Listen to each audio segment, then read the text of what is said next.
So welcome back everybody to another episode of Build and Drive. If you're just joining us, we are doing a N52 rebuild and we are pretty much done. Everything that we've done to the car is pretty much doing, taking it all apart, doing a valve job, replacing the valve stem seals, replacing the piston rings. We checked the bores, everything was good. We checked the tolerances on the bearings, everything looked good. We put it all back together. New head gaskets, retimed the engine, and we have our motor ready to go. And then what we did was we tore apart our front end and removed the old engine. What was that? Yeah, it's okay. I don't know, maybe get this back together. Yep.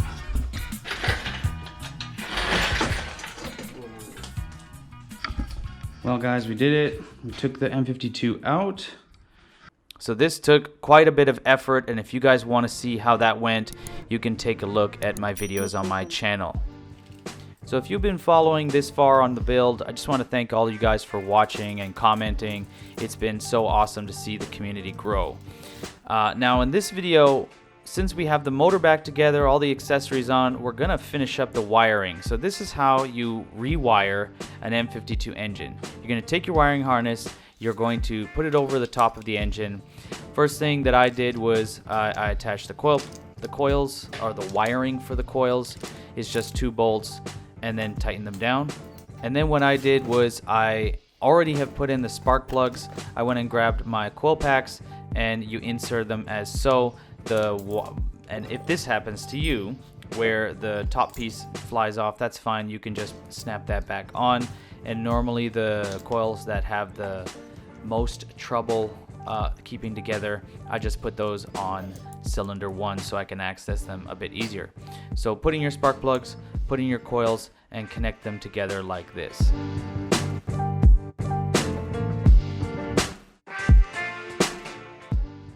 Don't forget to connect your Valvetronic motor plug. And then here I am connecting the fuel injector plugs. They just snap into place like that. Then connect your oil cooler plug, and I think one other plug's like a temperature sensor plug. And then this right here is one of the Vanos plugs. This is an AC plug. And then this is the other Vanos plug, and the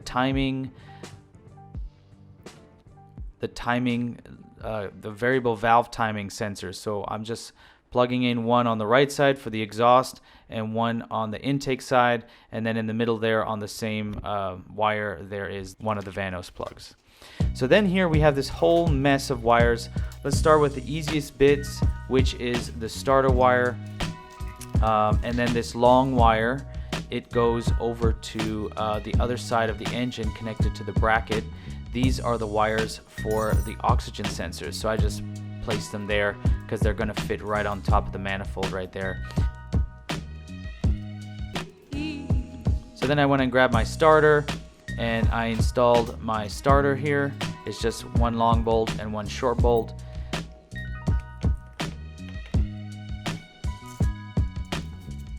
So yeah, just install your starter. And then on the end, I think it's a 10mm bolt. You can attach the thick wires with the red tape there, and then one other wire runs to the alternator just like this. Then yeah, there's some other sensor wires that you need to plug in, but I'm gonna try and show you guys everything in a second here. So this is the alternator trigger wire, just plug that in, and then this is the starter trigger wire. It looks like that. And just make sure that this actually pops on, because I've had a problem where I'll plug it in and it'll fall off. So make sure it snaps into place. So then we have a bunch of other wires here. If you look closely, the two on the left, the one on the very left is one of the DISA valves. That one, the second one, is the wire for the map sensor, and then the right one is a wire for the on top of the intake, and there's a wire there for the CCV valve. So then what we're going to do is we're going to attach the reverse light switch, which looks like this.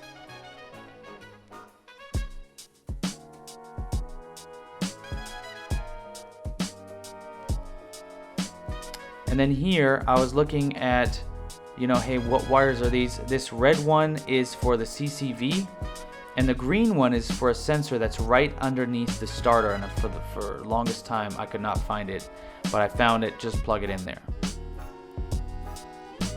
So then we're going to fit our exhaust manifold. You can see me here. I'm just installing some new exhaust manifold gaskets, and then I'm using the old manifold gasket to just tap it on and make sure it's nice and good without crushing the new ones. So do this for all your exhaust manifold gaskets. And then here I am reattaching the correct oxygen sensors to the right spaces. The oxygen sensors are the same. However, the length of the cable is what makes the difference. So if you're installing the wrong sensor in the wrong spot, the cable may not reach. So I marked, 1, 2, 3, 4 for all of my sensors for upper and lower, pre-cat, post-cat, and just go ahead and reattach all of your oxygen sensors and make sure that they're not too tight, but please be very careful with the oxygen sensors because they have a glass element in them, and if you bang them or drop them, they're done. You'll have to get new ones. So then I installed the rear manifold first, and that was wrong. I would install the one closest to the front of the motor first and then this one because it was really challenging to get the other one on with this manifold on. So just keep that in mind. And then here they are just like some 10mm copper bolts. I suggest that you buy new ones because your old ones will probably be pretty rusty. I even had to put some WD-40 on the studs to make sure that it goes on easier. You can also replace these studs if you want. They just screw into the block. But again, I was trying to get this done pretty quick and I didn't have time. So I did all of this off camera, putting the exhaust back on. I put the left one on first before putting the right one on. It didn't fit, so I had to drop this engine mount here, and then it fit fine again. Everything's wired up. Don't forget to wire up your thermostat and your water pump.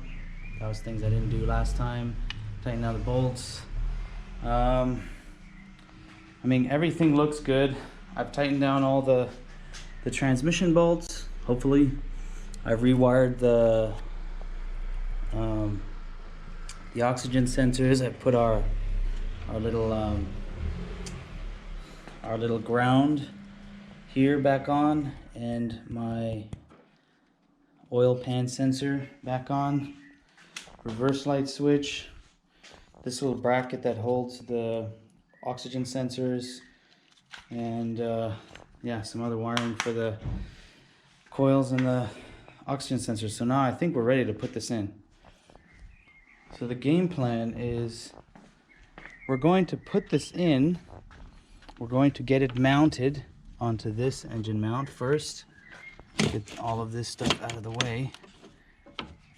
I'll put it down below. No, this goes on top of the motor. We're going to get it on that engine mount, and we're going to get close enough to put on this engine mount. We're going to line up the exhaust holes, lift the transmission up from the back, and then put the tighten these two down a little bit with support from the jack, and then put the transmission bracket back on it, sitting down there. So now we've reached the conclusion of this rebuild where it all comes together. We're going to put the engine back in the car. So I have my friend here to help me out. I highly encourage you to get someone to help you with this. It's not easy. So what you want to do is position the engine on the crane using one of these balancer things that allows you to tilt the engine front and back. Now, of course, on mine, I had it the wrong way, and I didn't notice until I was like halfway through the build that I couldn't tilt the engine as much as I wanted to anymore because the crank was hitting the crane. Second thing was I wish I could get the engine a bit higher, but because the crane is hitting the hood, maybe if you want to do this at home, you should take the hood off. It is possible to do it, but you know, it is a little challenging. So second thing was, once you get the engine in there, what I did was I moved the engine onto you have to twist the engine around the steering column, and then it will get the you'll be able to get the engine on the engine mount.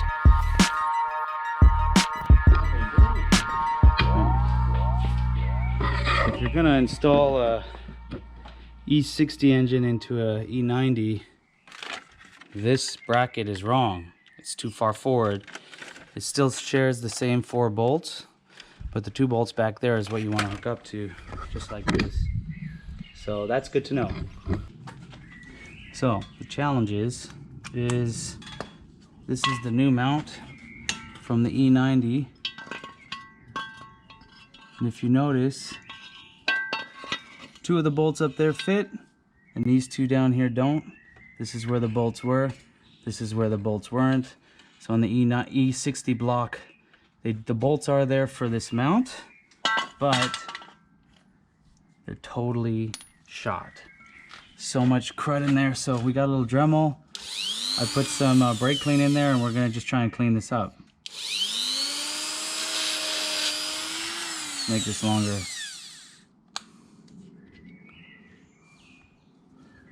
J'ai la chance que j'avais ça.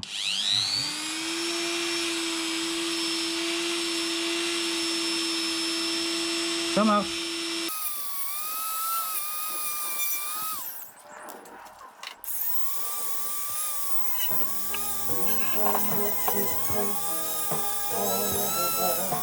A few moments later.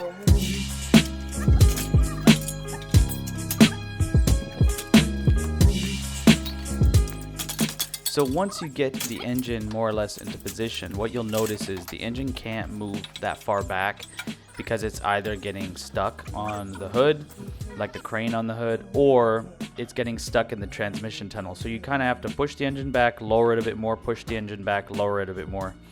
And then we got to a point where we were literally centimeters off of the engine mounts, and we couldn't get it there. We couldn't get it to fit on the engine mount. We were missing about 1 centimeter or 2 centimeters of space. So what I did was I got under the car and noticed that the shift fork was in the way. So get under there and move the shift fork out of the way, and it will make your life a lot easier.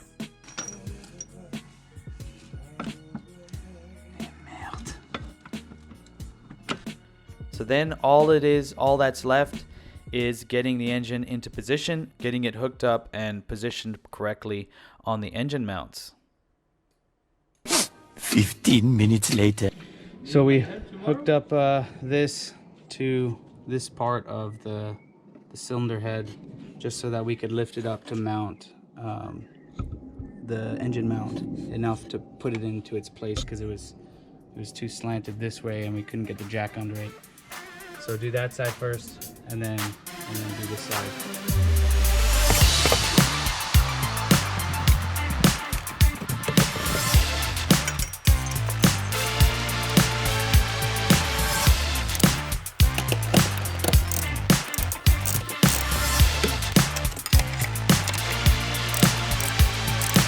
Go.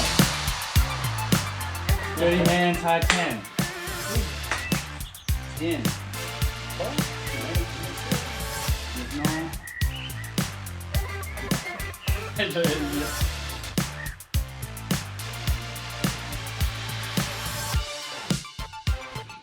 Well, I think that's it for this episode. We got the engine in, we got the motor mounts mounted up.